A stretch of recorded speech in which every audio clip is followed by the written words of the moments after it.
This video is a Ninjago Halloween special. The events that occur in this video are not canon to the show and are just stuff I made up. I hope you'll enjoy. It is spooky season in Ninjago, and the residents are enjoying the festivities like trick-or-treating, pumpkin carving, and TPing buildings. Meanwhile, the ninja are just relaxing at home when suddenly there's a loud bang and a ghost appears out of thin air. The ninja all quickly rush down to see what's happened, and the ghost begins to talk. "I am Ghosticus," the ghost proclaimed. 10 years ago I was banished, and now I've come back to take over the world, and nothing can stop me, not even you ninja." Then he cackled an evil cackle, and with a puff of green smoke he disappeared. "What the heck was that thing, Master Wu?" said Jay. "I should have told you this a long time ago, ninja," says Wu. "Ugh, not this shtick again," says Kai. And ignoring him, Wu says, "You ninja were not my first pupils. 10 years ago I had another student named Ghosticus. I trained him well and watched him with a close eye. He was a good student and an even better ninja. Then he started to turn to the dark side, doing things like evading taxes, putting recycling in the wrong bin, and parking in disabled parking spots. So I tried permanently banishing him, but that was too costly, so I went with the cheaper option and sent him to the realm with only 10-year coverage. And that was on Halloween 10 years ago, and now he's back for revenge." "Well, then how are we supposed to stop him?" asks Cole. "I thought this might happen," says Wu, "so I made a mystic item that can stop him. The mystical item is located in a temple far away, and you'll have to pass through 3 different deadly trials to get there." "Why couldn't you have just put the mystic item in a closet or something?" says Kai. Once again ignoring Kai, Wu says, "It will be a dangerous journey, but one we must do in order to save all of Ninjago." So the group sets off towards the mystic object to save not just Halloween but also Ninjago. And they travel far and wide before coming to the first trial. And the first trial is to retrieve a weapon from over a boiling pit of lava. Being the fire ninja, Kai volunteers to go, and slowly climbs up onto the bridge, which then collapses from underneath his feet, and ironically, Kai burns to death. So then Nia goes and gets it first try. Grief-stricken, but with the weapon in hand, they move on. And shortly reach the second trial, which is crossing over a dangerous pile of bricks.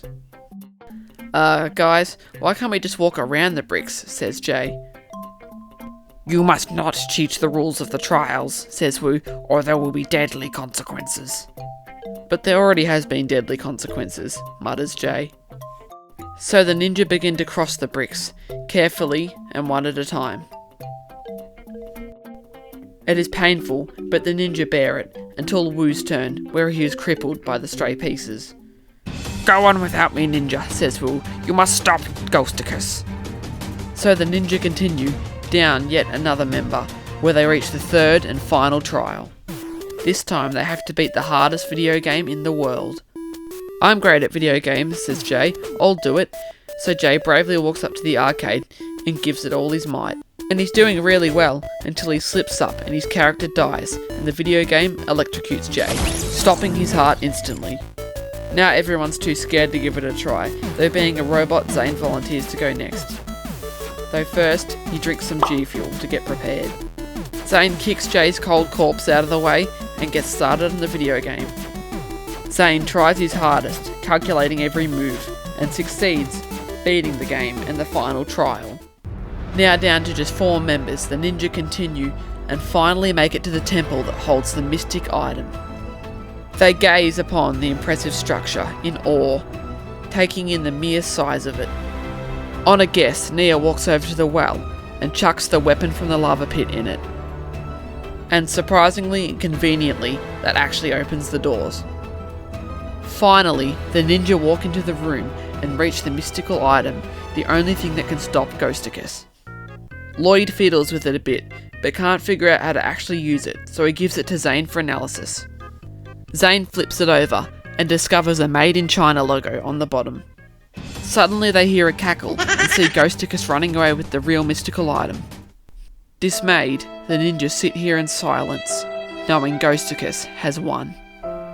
Ghosticus then smashes the mystical item with a hammer, then takes the remains to Detroit and scatters them everywhere. He then returns to Ninjago, kills all the ninja, and takes over the world. The end. Wu then shuts the cover on the big book. Well, Ninja, he says, did you like that little Halloween story of mine?